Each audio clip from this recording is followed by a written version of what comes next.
Hello everyone, I hope you're having an amazing day. This is the Movie Rundown channel and today I have an action, thriller, war movie called Act of Valor. The movie was based on real acts of valor.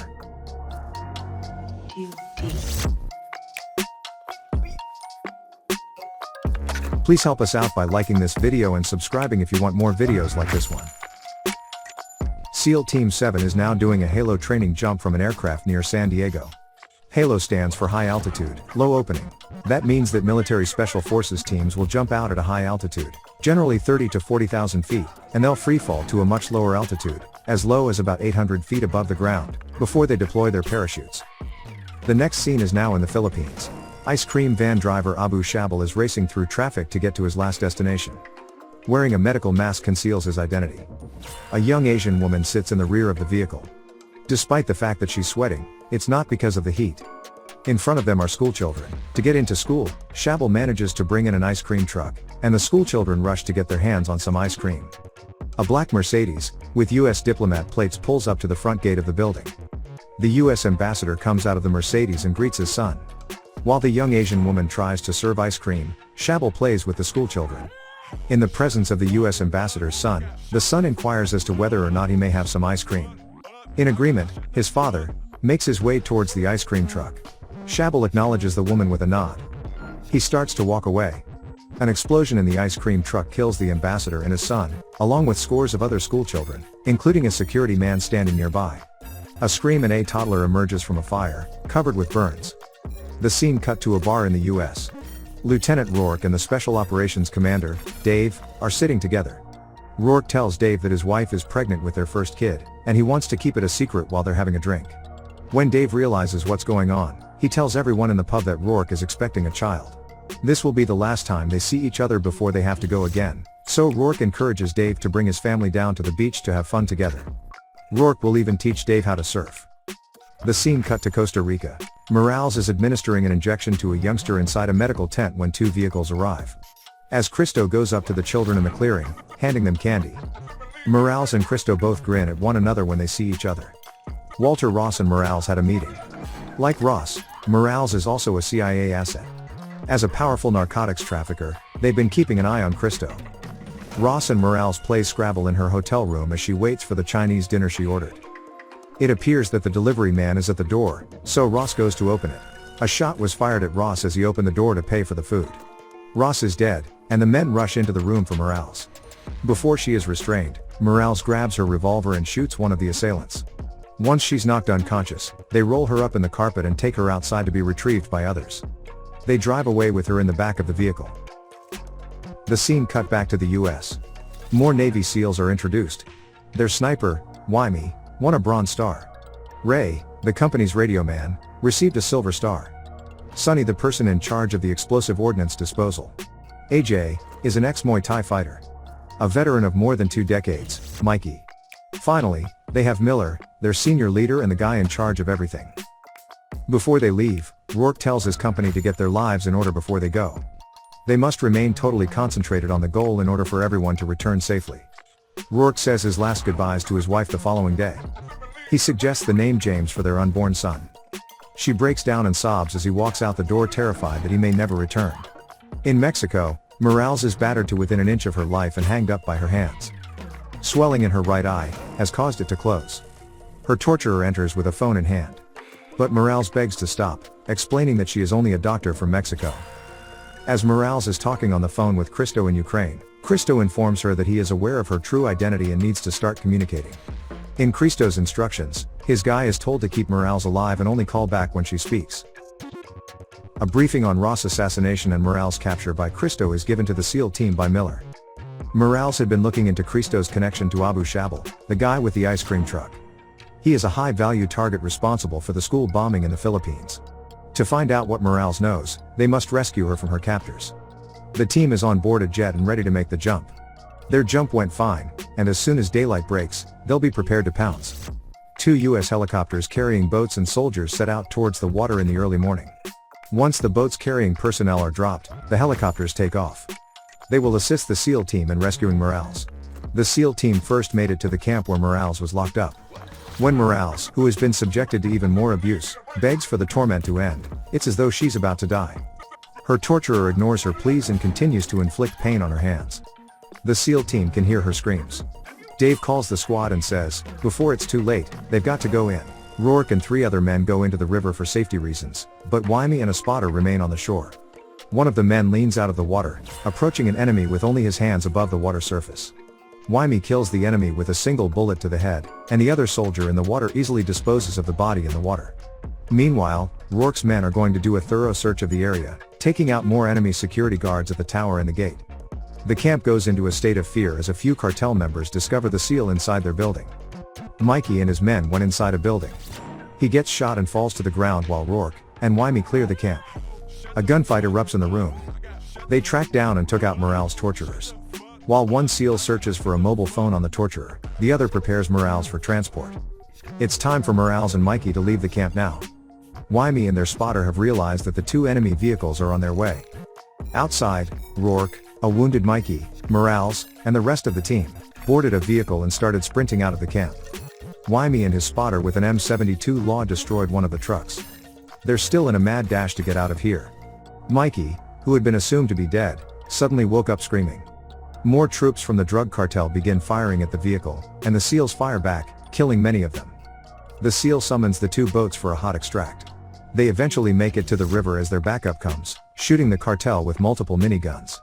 These miniguns shot at around 3,000 rounds per minute or 50 rounds per second. The cartel members were outmatched and were forced to seek shelter as miniguns fired by gunboats destroyed 2 vehicles. The SEAL team and Morales board the boats and flee. Abu Shabal travels to Ukraine to meet with a person manufacturing their explosive vests. It is explained that the vests are lightweight, easy to conceal and employ 500 ceramic ball bearings that metal detectors cannot pick up. Someone can put the vest on and walk to the White House or stadium, and it will be undetected. The fear of people will cause the economy to collapse with a single vest. Christo and Shabal get together for the first time. Because of the CIA's interest in him, Christo says he must go into hiding. There is outrage in the air as Shabal claims that Christo has not kept his end of the bargain after training Christo's troops for a year. Christo denies this and claims he will not be engaged in Shabal's plans in any way because he doesn't want to take any chances. As a result, Shabal will be forced to work with Christo's allies as he goes into hiding. Shabal continues to believe that Christo is defaulting on their agreement. Next scene on the Coast Guard ship USS Bonhomme. Miller is informed that Mikey will survive but will lose an eye. Miller came in and explained how they discovered a potential time bomb on Morales' phone during the rescue operation. Just now, they've discovered that Christo and Shabal are close. They were childhood friends. Shabal recruits bombers, and Christos is not a drug dealer, he is a smuggler, according to Miller. Christo might be used to transport bombers into the United States and then detonate them once they reach their destination. These people must be stopped at all costs. Ray and AJ jump off of an aircraft. They board a submarine and set off for Somalia together. After that, they rode in a submarine and went to an airstrip to spot Shabal. AJ assumes a group of Filipinos with Shabal and that they are the jihadi bombers going to the US. Remember the Asian lady in the ice cream truck? Down on the ground, Shabal gets the lowdown on how his people would be transported to Mexico and then transported through tunnels into the United States of America. AJ and Ray pack up as the jets take off, gathering the images and audio they need. The next scene in the seas of the South Pacific. While Christo is on board his yacht, one of the female crew offers him a drink so he may converse with his daughter about something. As many US helicopters and boats close in on Christo's yacht, the yacht begins to tremble. Without any warning, Christo's men are killed, and the guys in the other boats are disabled by US forces who board the yacht. Miller appears in a business suit and begins questioning Christo on the yacht. As Christo explains, Shabal was his childhood pal, but their paths diverged. Christo continues to say Shabal's ideology is not in agreement with him, but he shares the purpose of making the world a better place. Miller pushes it off the table, furious. Christo claims that Shabal is transporting jihadi bombers across the border to attack US objectives in order to make the events of September 11th seem like a comedy. Miller wonders how he can put an end to this. "I can't do this," Christo responds. Miller wants to know when this is going to happen. "This is occurring now," Christo says. Having received information that Shabal's men are on an island off of Mexico, the SEAL team set off for the border. At night, the SEAL team lands and begins a stealth hunt for the jihadi bombers in the settlement. Due to a woman's loud screaming, they end up in a major gunfight against drug traffickers after entering the incorrect building. However, they can withstand the onslaught because of their massive firepower.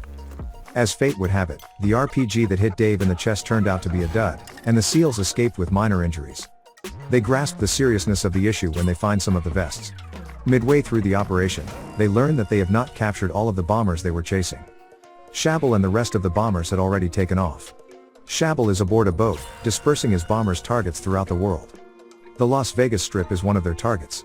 Seeing them together, Shabal declares, "They're a family now." It appears that a cartel is leading Shabal and his bombers to the tunnels. The Mexican military knows that Shabal is bringing the bombers through an underground tunnel to America, so the SEALs meet up with the Mexican army.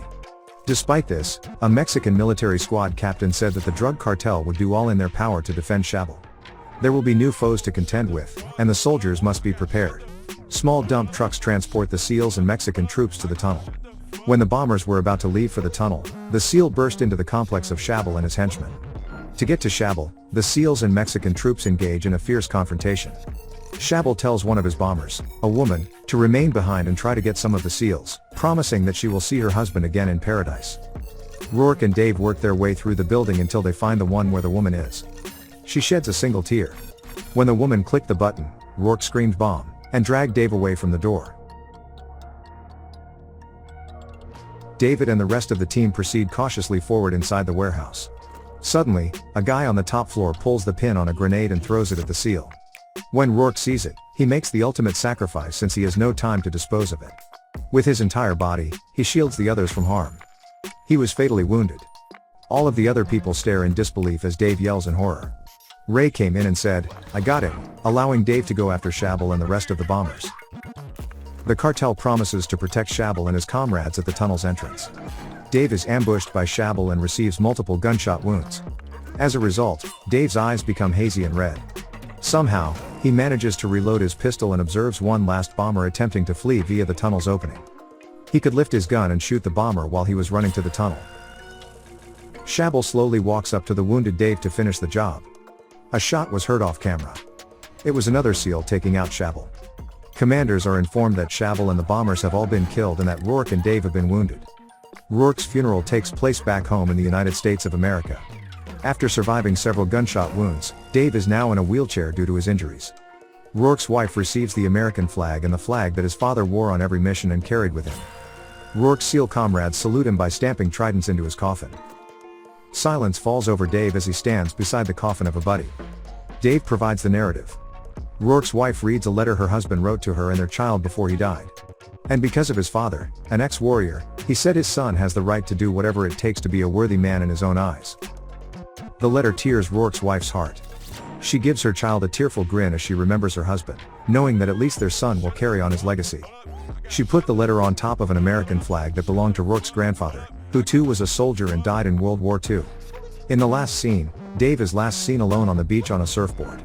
Before entering the water, he gazes at the waves, hoping to catch a wave finally. The many American SEALs who have sacrificed their lives after 9/11 have been honored in the film. All of their names are written in the last scene. Please help us out by liking this video and subscribing if you want more videos like this one.